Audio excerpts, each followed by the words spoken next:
Bienvenue à toutes et à tous en ce dimanche 22 octobre où nous nous retrouvons pour célébrer le Seigneur. Nous prions.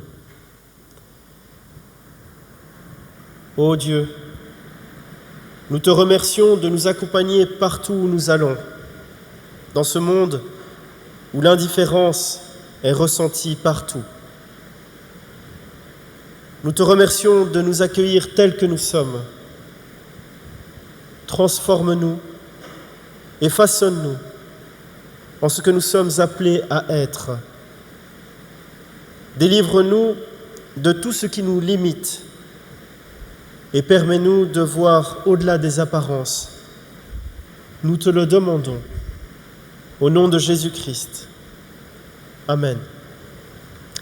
Et nous chantons ensemble le cantique 21-15 à la page 246. Venez le célébrer, donc c'est à la page 246, et nous le chantons 2 fois.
Chantez à l'Éternel un cantique nouveau. Chantez à l'Éternel, vous tous, habitants de la terre. Chantez à l'Éternel, bénissez son nom, annoncez de jour en jour son salut. Racontez parmi les nations sa gloire, parmi tous les peuples ses merveilles, car l'Éternel est grand et très digne de louange. Il est redoutable par-dessus tous les dieux, car tous les dieux des peuples sont des idoles, et l'Éternel a fait les cieux. La splendeur et la magnificence sont devant sa face, la gloire et la majesté sont dans son sanctuaire. Famille des peuples, rendez à l'Éternel gloire et honneur. Rendez à l'Éternel gloire pour son nom. Apportez des offrandes et entrez dans ses parvis. Prosternez-vous devant l'Éternel avec des ornements sacrés. Tremblez devant lui, vous tous, habitants de la terre.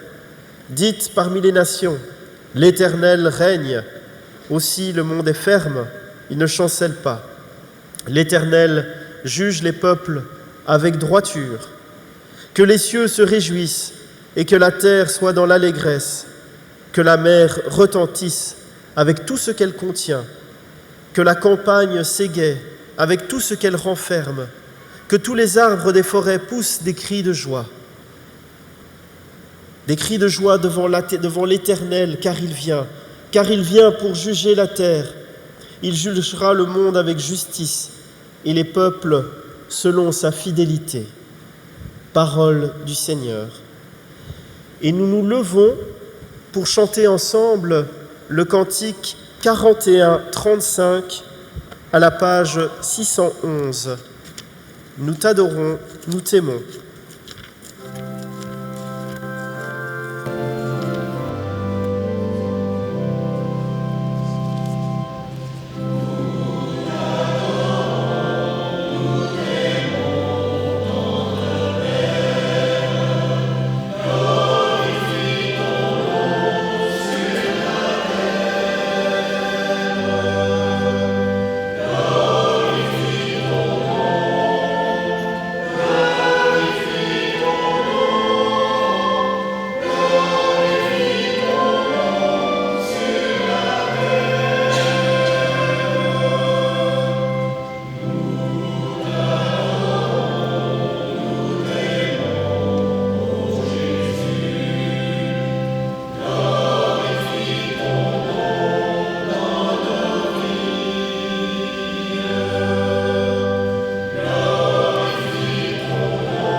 Nous restons debout pour la confession de foi. Extrait de la Confessio Belgica, écrite par Guy de Brès en 1561.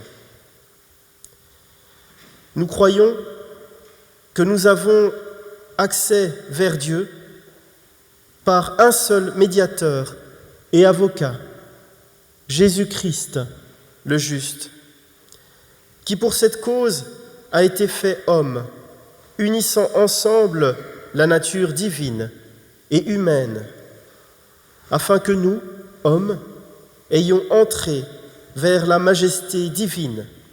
Autrement, nous n'y aurions point d'entrée. Mais ce médiateur que le Père nous a donné, entre lui et nous, ne nous doit pas épouvanter par sa grandeur, pour nous en faire chercher un autre à notre fantaisie.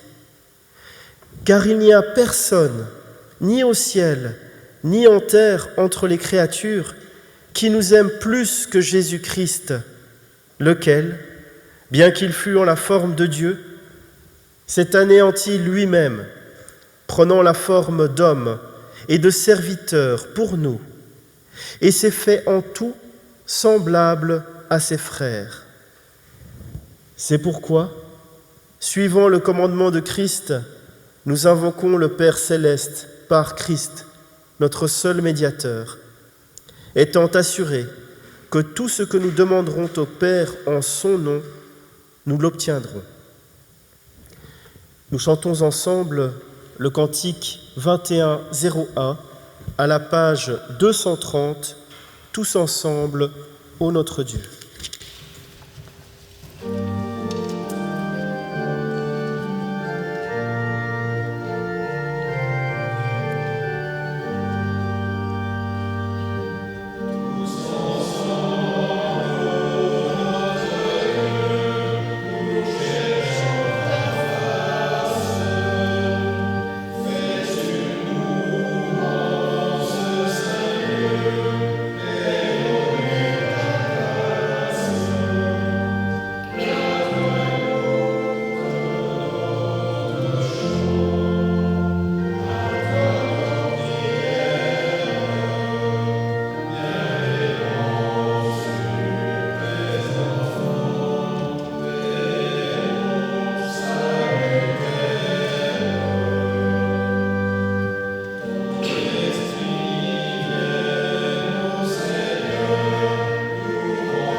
L'Écriture nous appelle à la réconciliation avec Dieu, avec nos frères et aussi avec nous-mêmes. Être réconcilié, c'est vivre en cohérence entre ce que nous croyons, ce que nous disons et ce que nous faisons. Si nous croyons au Dieu de l'Évangile, à l'amour, au pardon et à l'espérance, nous sommes invités à les annoncer et à les vivre. Mais inscrire l'Évangile dans le quotidien de nos journées, vivre l'amour du prochain et la liberté, le partage, le service, ce n'est pas facile. Nous avons toujours tendance à nous laisser enfermer dans notre égoïsme et nos habitudes, nos craintes et nos servitudes. C'est pourquoi nous avons besoin d'entendre et de réentendre cet appel à une vie renouvelée, une vie où l'Évangile n'est pas une lettre morte, mais une lumière qui éclaire nos paroles, nos pensées et nos actions. Tout ce que vous voulez que les hommes fassent pour vous, faites-le vous-même pour eux. Matthieu 7, 12. Cela peut paraître simple, alors vivons-le. Tu veux être aimé? Aime ton prochain. Tu veux pouvoir parler? Écoute ton prochain. Tu veux vivre la paix? Apaise ton prochain. Tu veux être soutenu? Encourage ton prochain. Tu veux vivre libre? Libère ton prochain. Tu veux vivre heureux? Réjouis le cœur de ton prochain. Je vous invite à la prière. Seigneur, nous voulons avoir ce matin le courage de la lucidité. C'est vrai que sans le vouloir vraiment, ou sans nous l'avouer, nous fermons les yeux sur tous ces petits coins sombres de notre personne. Notre orgueil, notre convoitise, notre paresse à écouter l'Évangile, notre égoïsme. C'est vrai que nous cultivons toutes ces petites compromissions qui, peu à peu, nous éloignent de toi, nous font dériver loin de la vraie vie que tu nous proposes. Nous voulons maintenant ouvrir les yeux et nous tenir devant toi en vérité. Nous t'en prions. Que ta vie éclaire notre nuit, que ton pardon guérisse nos compromissions, que ta vérité triomphe de nos obscurités. Oui, nous te le demandons. Que ta grâce nous conduise sur le chemin qui mène des ténèbres à la lumière, sur le droit chemin. Amen. La Bible nous dit que si notre cœur nous condamne, Dieu est plus grand que notre cœur et il discerne tout. Dieu est plus grand que notre cœur, il connaît nos faiblesses et nos tentations, nos peurs et nos hésitations, nos blessures et nos souffrances. Jésus le Christ est plus grand que notre cœur. Il a surmonté la tentation. Il a combattu la crainte et la peur.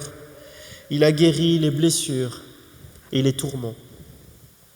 L'Esprit Saint est plus grand que notre cœur. Il nous assiste dans nos épreuves. Il nous délivre de nos peurs. Dieu, le Père, le Fils et le Saint-Esprit est plus grand que notre cœur. Il nous relève, il nous pardonne, il nous envoie. Et nous nous levons pour chanter ensemble le cantique 22-05 à la page 261, « Dans ta parole, ô Dieu ».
Nous prions.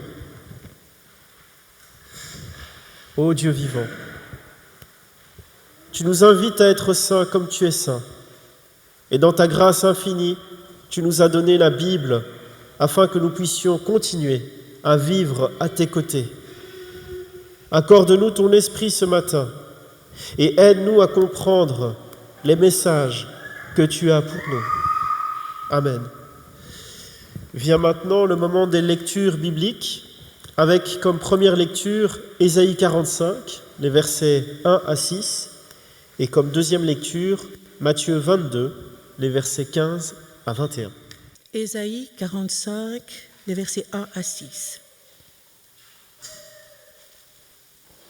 Ainsi parle l'Éternel à son oint, à Cyrus, celui qu'il tient par la main pour terrasser les nations devant lui et pour relâcher la ceinture des rois, pour lui ouvrir les portes afin qu'elles ne soient plus fermées. Je marcherai devant toi, j'aplanirai les chemins montueux, je romprai les portes d'airain et je briserai les verrous de fer. Je te donnerai des trésors cachés, des richesses enfouies, afin que tu saches que je suis l'Éternel qui t'appelle par ton nom, le Dieu d'Israël. Pour l'amour de mon serviteur Jacob et d'Israël, mon élu, je t'ai appelé par ton nom. Je t'ai parlé avec bienveillance avant que tu ne me connusses. Je suis l'Éternel, et il n'y en a point d'autre. Hors moi, il n'y a point de Dieu. Je t'ai saint avant que tu ne me connusses. C'est afin que l'on sache, du soleil levant au soleil couchant, que hors moi, il n'y a point de Dieu. Je suis l'Éternel, et il n'y en a point d'autre. La deuxième lecture se fait dans l'Évangile de Matthieu, chapitre 22, les versets 15 à 21. Alors les pharisiens allèrent se consulter sur les moyens de surprendre Jésus par ses propres paroles. Ils envoyèrent auprès de lui leurs disciples avec les Hérodiens, qui dirent : « Maître, nous savons que tu es vrai et que tu enseignes la voie de Dieu selon la vérité, sans t'inquiéter de personne, car tu ne regardes pas à l'apparence des hommes. Dis-nous donc ce qu'il t'en semble. Est-il permis ou non de payer le tribut à César ?» Jésus, connaissant leur méchanceté, répondit : « Pourquoi me tentez-vous, hypocrite ? Montrez-moi la monnaie avec laquelle on paye le tribut. » Et ils lui présentèrent un denier. Il leur demanda : « De qui sont cette effigie et cette inscription ?» « De César, lui répondirent-ils. » Alors il leur dit : « Rendez donc à César ce qui est à César et à Dieu ce qui est à Dieu. » Aujourd'hui, l'évangile du jour nous présente une citation de Jésus très connue. « Rendez donc à César ce qui est à César et à Dieu ce qui est à Dieu. » Voilà une plaidoirie pour la laïcité. Dieu est Dieu, l'État est l'État. Non pas César ou Dieu, mais l'un et l'autre, chacun à son niveau. Avec cette phrase, nous retrouvons le vrai début de la séparation entre religion et politique. Le Christ révèle ici un règne de Dieu qui est en ce monde, mais pas de ce monde, qui avance sur une longueur d'onde différente, en somme, et qui peut par conséquent coexister avec un autre régime. Vouloir assimiler religion et politique en tout point pose bien souvent des problèmes, comme l'a démontré l'histoire, et y compris l'histoire récente, avec des tentatives pas toujours heureuses. Ce passage des évangiles nous rappelle aussi qu'avant d'obéir aux hommes, il faut obéir à Dieu et à sa conscience. On ne peut pas donner à César l'âme qui appartient à Dieu. Paul en a tiré des conclusions pratiques. Il a écrit que chacun se soumette aux autorités en charge, car il n'y a point d'autorité qui ne vienne de Dieu, et celles qui existent sont constituées par Dieu. L'obéissance aux autorités est donc conditionnée avec leur compatibilité au dessein de Dieu. Le chrétien est celui qui vit sa foi en Dieu, en Jésus-Christ, mort et ressuscité, dans le respect des lois qui gèrent le pays où il vit.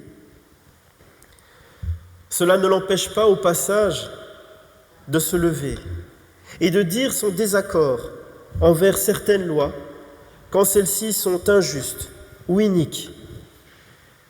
Je dirais même plus, c'est même un devoir dans le souci des autres et de la justice. Rendez donc à César ce qui est à César et à Dieu ce qui est à Dieu, est un plaidoyer pour la laïcité, mais pas n'importe quelle laïcité. L'interprétation faite parfois de Matthieu 21 est que l'Église ne doit pas se mêler des questions politiques, mais s'occuper uniquement du culte. Mais cette interprétation est fausse, car s'occuper de Dieu n'est pas seulement s'occuper du culte, mais se préoccuper également de la justice pour les hommes qui sont des fils de Dieu. Prétendre que l'Église doit rester uniquement dans ses murs, qu'elle ferme les yeux et les oreilles et demeure en silence face aux problèmes d'ordre moral et humain de notre époque, c'est enlever à Dieu ce qui est à Dieu. Une tolérance qui accepte Dieu uniquement en tant qu'opinion privée, mais qui l'enlève totalement du domaine public, n'est pas tolérance, mais une forme d'hypocrisie subtile. Deux types différents de souveraineté de Dieu sur le monde sont ainsi révélés.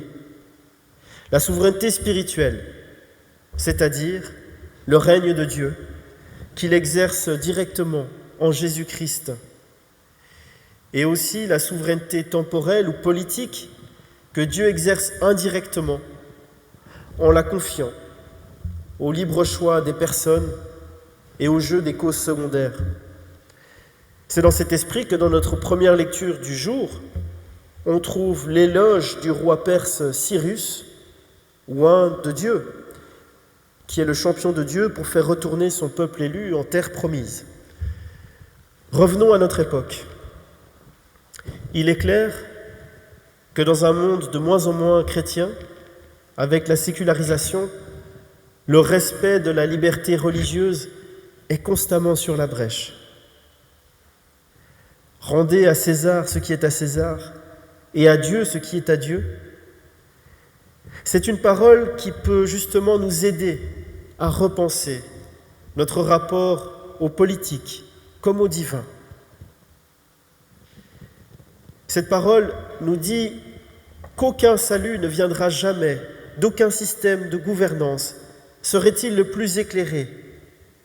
La légitimité politique tient de l'utile et du nécessaire. Une laïcité séparatrice et spoliatrice du droit est une dérive. César n'est pas Dieu. La laïcité pour la laïcité n'est pas une fin en soi.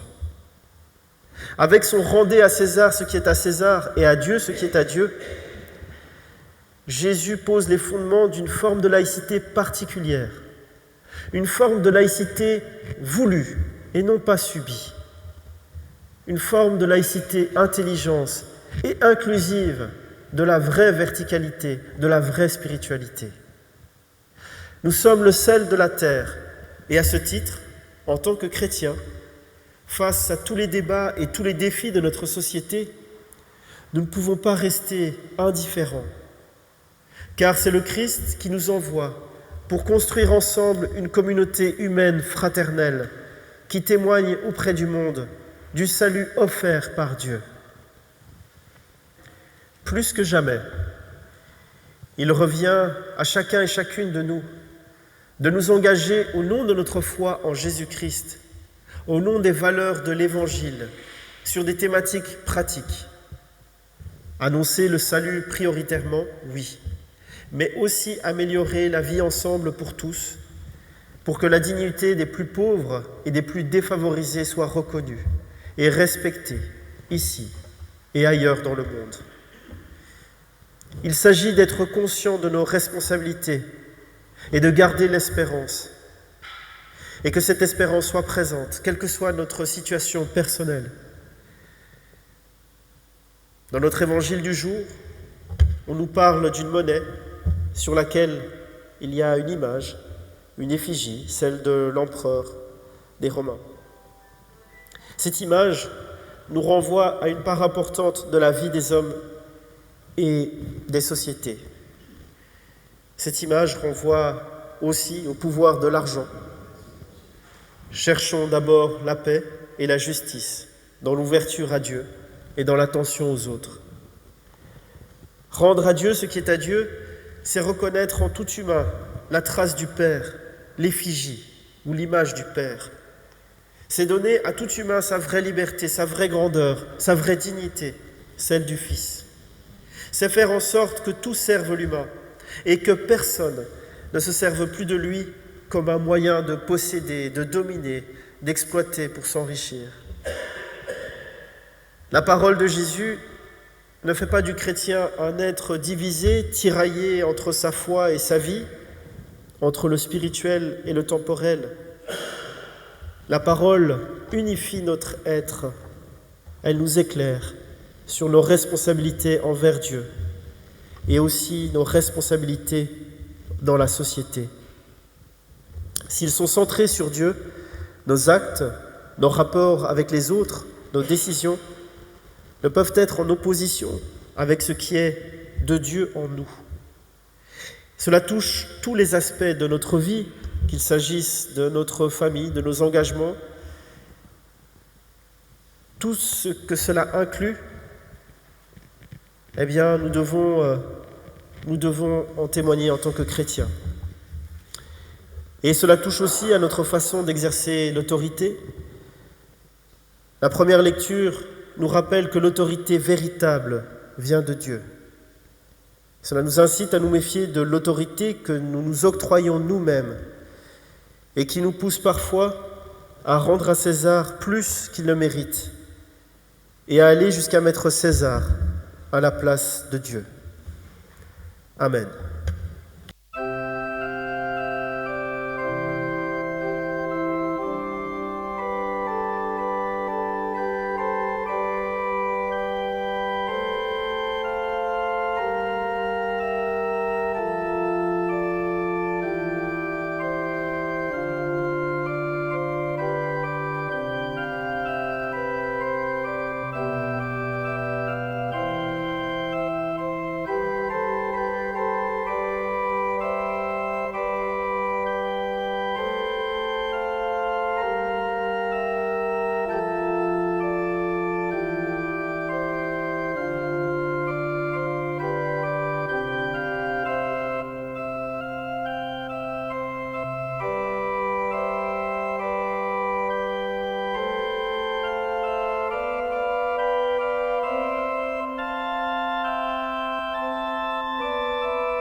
C'est maintenant le moment de la prière d'offrande. Pour rappel, il y a des troncs à l'entrée du temple et il est possible de laisser une offrande avant ou après le culte. Nous prions. Seigneur Dieu, nous n'avons rien à t'offrir qui ne vienne de toi. Accepte cependant cette offrande et inspire-nous pour en user conformément à ta volonté. Veuille t'en servir pour le bien de ton Église et le salut de tous. Tu es béni pour les siècles des siècles. Amen. Et nous nous levons pour chanter ensemble le cantique 4208 à la page 631, « Toi qui disposes ».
Nous élevons nos cœurs vers le Seigneur. Qu'il est bon et agréable de te célébrer, Seigneur Dieu, éternel et tout-puissant. Tu nous as tirés de la poussière de la terre et formés à ton image pour nous faire vivre à jamais dans ta communion. Et même si pécheurs nous nous sommes séparés de toi, toi, tu ne t'es pas détourné de nous. Dans ta grâce, tu nous as révélé ta volonté et de génération en génération, tu as multiplié les signes de ta fidélité par les prophètes. Tu nous as annoncé le Sauveur qui devait venir, et quand les temps furent accomplis, tu nous as parlé par ton Fils, Jésus-Christ, image de ta bonté et de toute espérance. C'est pourquoi, avec les anges et les archanges, qui ne se lassent pas de célébrer ta gloire, nous chantons à ton honneur le cantique éternel. Au 45-21, page 706.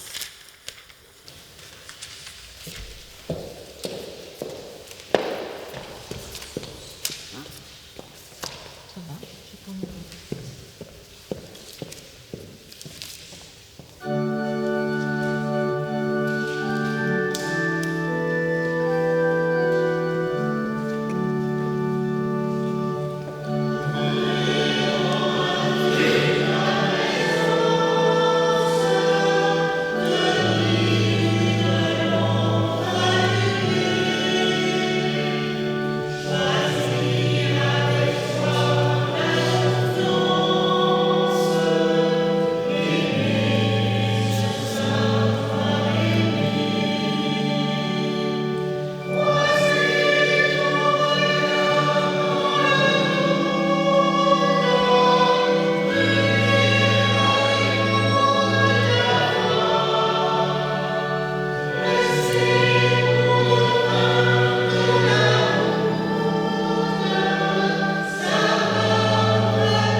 mit à table, et les apôtres avec lui.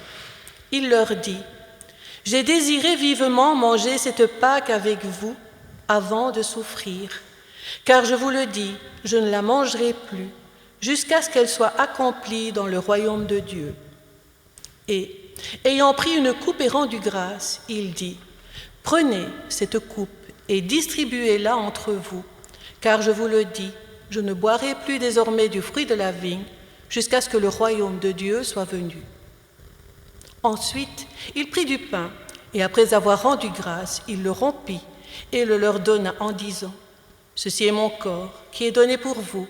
Faites ceci en mémoire de moi. » Il prit de même la coupe après le souper et la leur donna en disant, « Cette coupe est la nouvelle alliance en mon sang, qui est répandue pour vous. » Nous souvenons donc de la mort du Christ et de sa résurrection. Nous plaçons devant toi ce pain et ce vin, te rendant grâce de ce que tu nous permets de communier avec toi. Et nous te prions d'envoyer ton Saint-Esprit sur cette célébration de ton Église sainte, en rassemblant dans l'unité ceux qui communient. Remplis-les tous de l'Esprit Saint pour que leur foi soit affermie dans la vérité et que notre vie te loue et te glorifie par ton serviteur Jésus-Christ. Par lui, te soit rendu gloire et honneur dans ton Église, maintenant et pour les siècles des siècles. Amen. Le Seigneur dit, « Venez à moi, vous tous qui êtes fatigués et chargés, et je vous soulagerai. Venez et goûtez combien le Seigneur est bon et miséricordieux. Venez, car tout est prêt. » Nous pouvons former un cercle autour de la table de communion.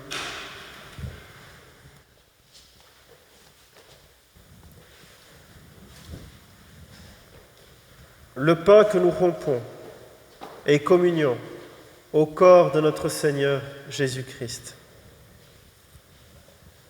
La coupe de bénédiction pour laquelle nous rendons grâce est communion au sang de notre Seigneur Jésus-Christ, sang versé pour nous.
Dieu Tout-Puissant, Seigneur Dieu notre Père, qui nous a réconciliés avec toi-même en ton Fils, tu nous as reçus dans ta communion.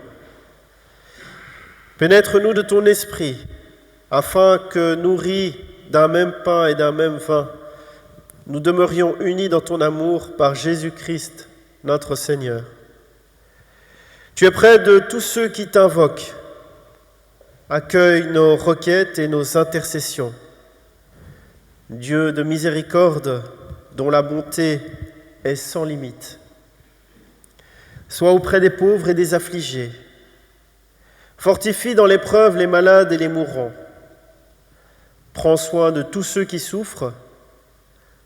Souviens-toi de tous ceux qui nous sont chers, de ceux que nous nommons dans le secret de nos cœurs, de ceux qui ont demandé le secours de nos prières ou qui ont simplement besoin de ce secours. Au nom de Jésus, nous te disons d'un cœur sincère et reconnaissant la prière qu'il nous a enseignée. Notre Père qui es aux cieux,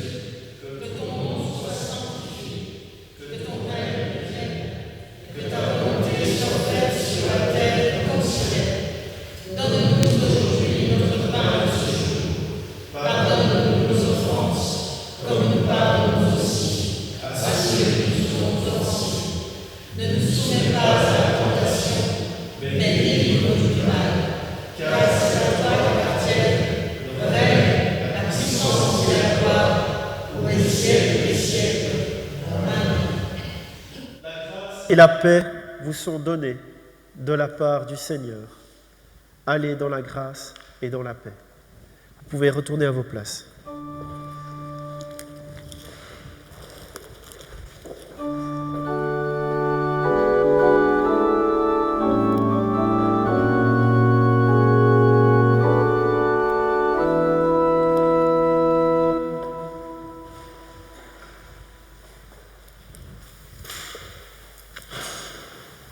Vient le moment des annonces. Alors en ce qui concerne les offrandes, en date du 15 octobre, dans le tronc central, il y avait 61 € et dans le tronc de l'action pastorale, il y avait 160 €.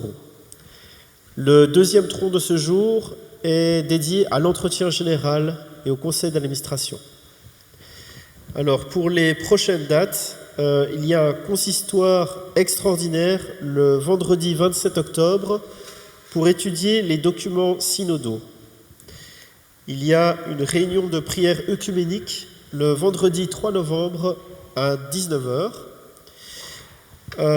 Dimanche prochain, donc le 29 octobre à 10h30, il y a un culte spécial puisque c'est le culte de la Réformation.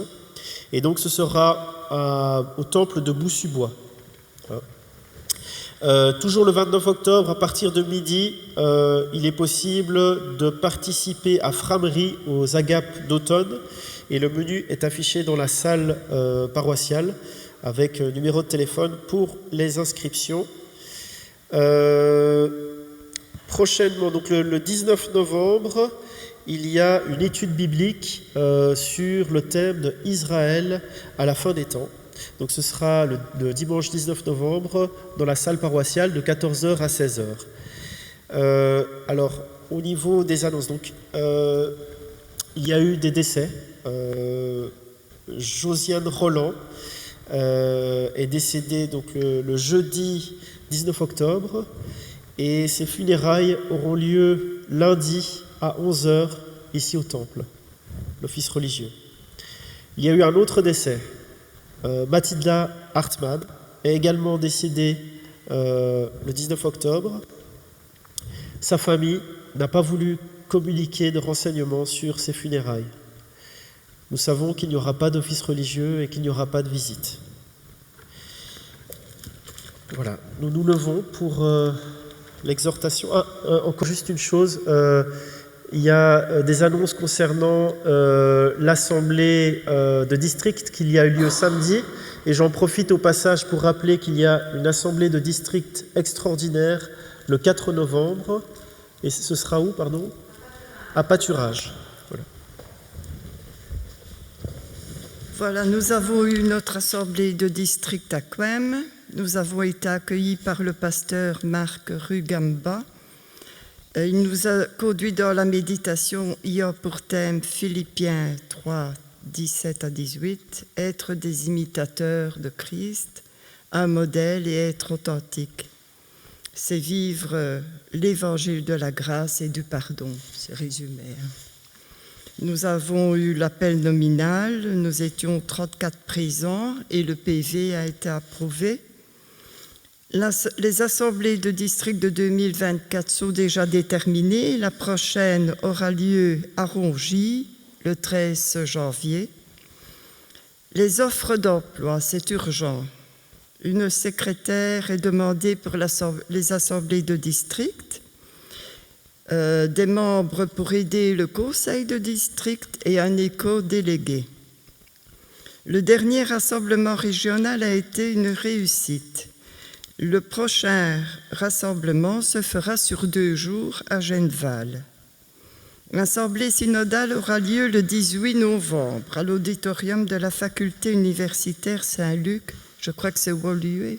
Je n'ai pas bien compris. Une assemblée extraordinaire de district aura lieu à Pâturage pour bien sûr étudier et aider pour l'Assemblée synodale. Alors, notre pasteur a été élu comme délégué suppléant pour l'Assemblée synodale. Le pasteur Jean-Claude Diès part à la pension le 1er décembre et un culte d'adieu aura lieu le 26 novembre à 15h30. Pierre Bouillon est proposé comme délégué suppléant du district à l'Assemblée synodale. Après la pause, nous avons eu une invitée, Madame Christelle Zogning-Méli, qui s'occupe du service catéchétique francophone. Elle nous a expliqué ses missions au sein de l'EPUP ainsi que ses projets, accompagnement et soutien catéchétique des paroisses, formation en catéchèse dans les paroisses, formation continue des responsables, création et participation à l'élaboration du matériel catéchétique. Vous pouvez la retrouver sur le site de l'EPUP. Voilà, bon, c'est résumé. Merci Myriam. Juste aussi une nouvelle additionnelle. Donc, comme vous le savez, le ministre de la Justice mettait de la pression pour qu'il y ait un certain nombre de changements qui s'opèrent au niveau des différentes communautés, dont les pubs, et il a donné sa démission. Voilà, donc nous ne savons pas si c'est une bonne nouvelle ou pas, tout dépend de qui va suivre, mais voilà, donc il y a peut-être du nouveau à ce niveau. Alors nous pouvons nous lever pour l'exhortation et la bénédiction.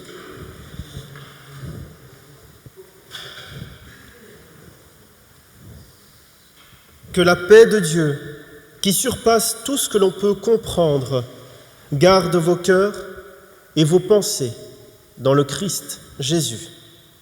Que Dieu Tout-Puissant et Miséricordieux vous bénisse et vous protège. Il tourne sa face vers vous et vous donne sa paix. Père, Fils et Saint-Esprit. Amen.